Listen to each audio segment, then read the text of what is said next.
Olá pessoal, tudo bom com vocês? Mais uma vez aqui no nosso canal, Professor José Márcio, você está por aqui. Não esqueça de dar aquela curtida nesse vídeo. E nesse vídeo vamos falar sobre a diferença entre a literatura apocalíptica e a escatologia, né? São dois temas dentro do contexto geral da Bíblia.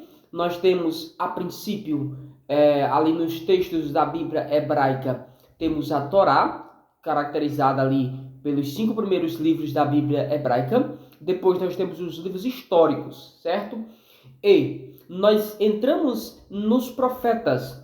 Os profetas eram aqueles que estavam responsáveis diante de Deus. Deus colocava eles no meio da nação de Israel para levar a mensagem ao rei.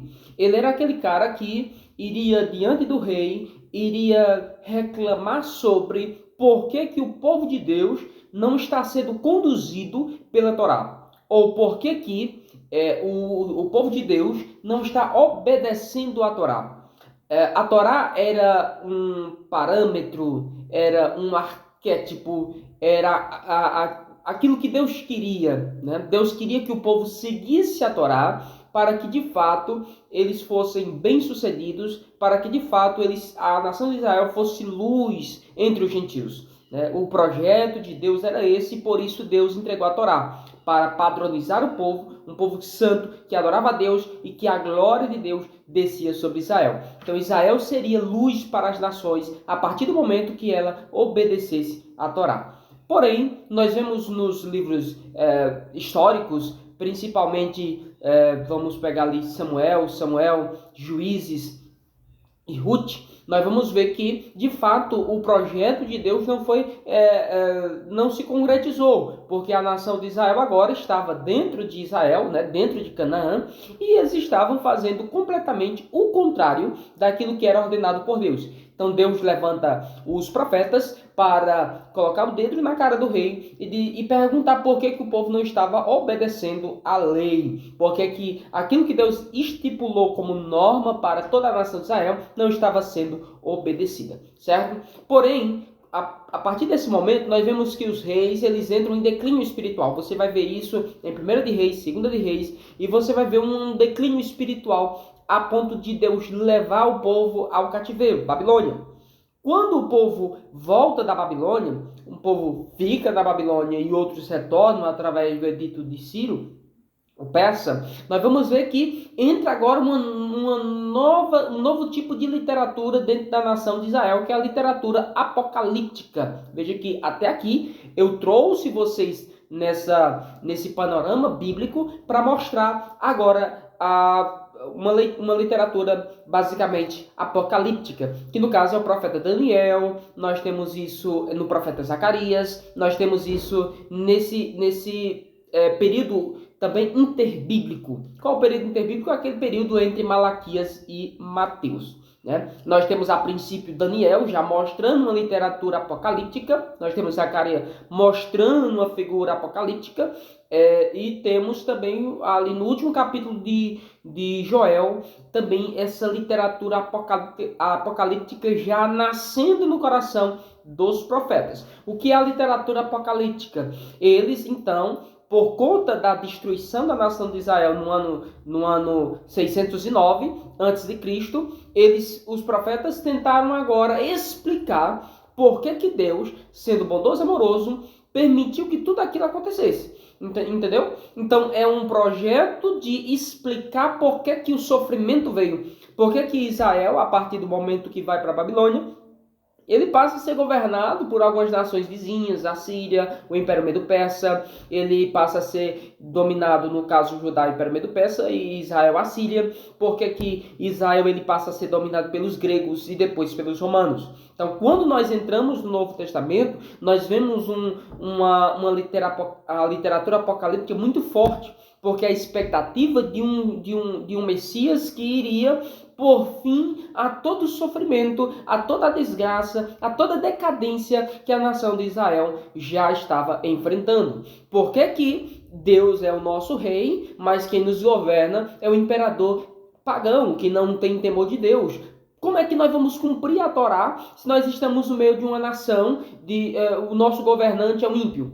Então, a literatura apocalíptica, ela surge nesse contexto de tentar explicar por que o sofrimento veio, por que a destruição veio, por que a maldade veio. Então, os profetas apocalípticos, eles tentavam explicar dizendo o seguinte: olha, de fato, vocês estão passando por um momento de dificuldade, de fato, quem reina sobre vocês é Medo-Persa, é a Grécia, é Roma, mas Deus irá pôr um fim em tudo isso. Quando? A pergunta do povo era, aí os profetas apocalípticos diziam, quando Jesus, ou melhor, quando o Messias vir, e o Messias vem para pôr fim em tudo isso, ele irá, como diz Daniel, ele é aquela pedra atirada, sem auxílio de mão, que irá destruir de fato os governantes maus que estão aí liderando a nação de Israel. E de fato Israel vai ser de novo luz para iluminar, né, na verdade, as nações. Israel vai ser luz para iluminar as nações. Então veja que Jesus, João Batista, todos eles são profetas com um caráter apocalíptico. A pregação de João Batista era, olha, vai vir um aí, e ele tem na sua mão uma pá, ele irá queimar a palha, mas ele também irá batizar com o Espírito Santo e fogo aqueles que de fato temem a Deus. Então, João Batista é um profeta apocalíptico nesse sentido de anunciar o fim que está chegando, anunciar que o Messias vem para pôr um fim na maldade do homem, mas Jesus também é um profeta nesse sentido apocalíptico também, porque em Mateus 24, 25, em Marcos capítulo 13 e Lucas também, alguns capítulos lá, também aborda essa questão de um fim que virá, de um Messias que veio para pôr um fim na maldade dos impérios maus que dominava sobre Israel.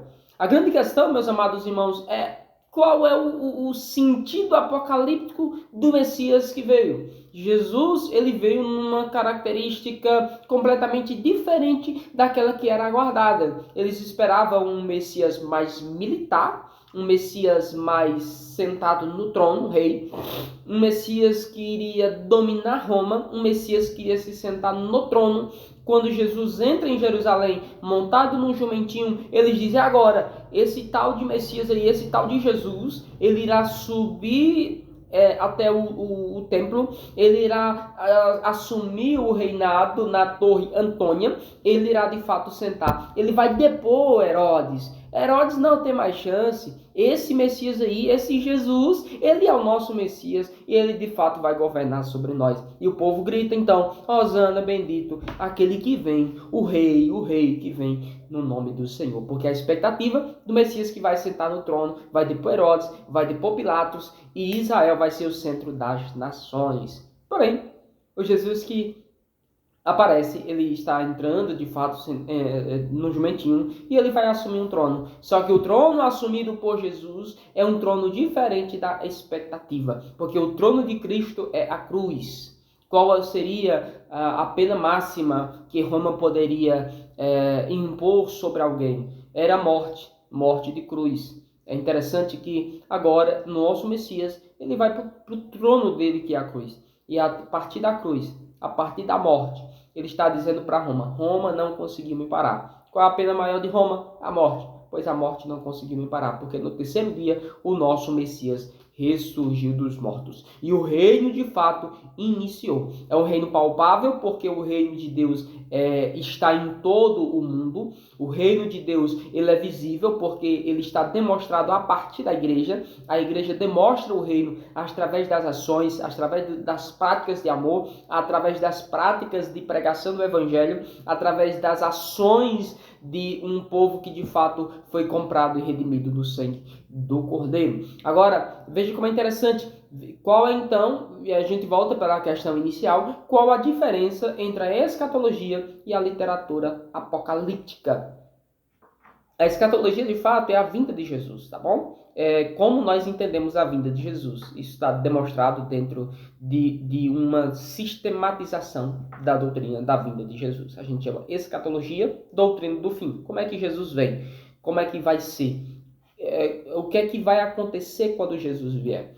A apocalíptica é essa literatura ligada ao ambiente judaico do Segundo Templo, ali do período interbíblico, começando em Daniel e perpassando até o período interbíblico e entrando no Novo Testamento, nós vemos Apocalipse, que é uma literatura apocalíptica. Então, apocalíptica é um jeito de escrever tentando resolver o problema do mal, ou tentando mostrar como é que Deus vai, de fato, tornar-se rei sobre todas as coisas. E para nós estar encerrando, eu quero dizer que, de fato, o Senhor Jesus, ele é o rei, porque na cruz ele é o Christus Victor, né? Uma expressão latim que significa que Jesus na cruz tornou-se vitorioso sobre o mal, sobre os impérios, sobre tudo. Jesus Cristo, ele passa a redimir não somente o nosso corpo na cruz, ele passa a redimir toda a criação.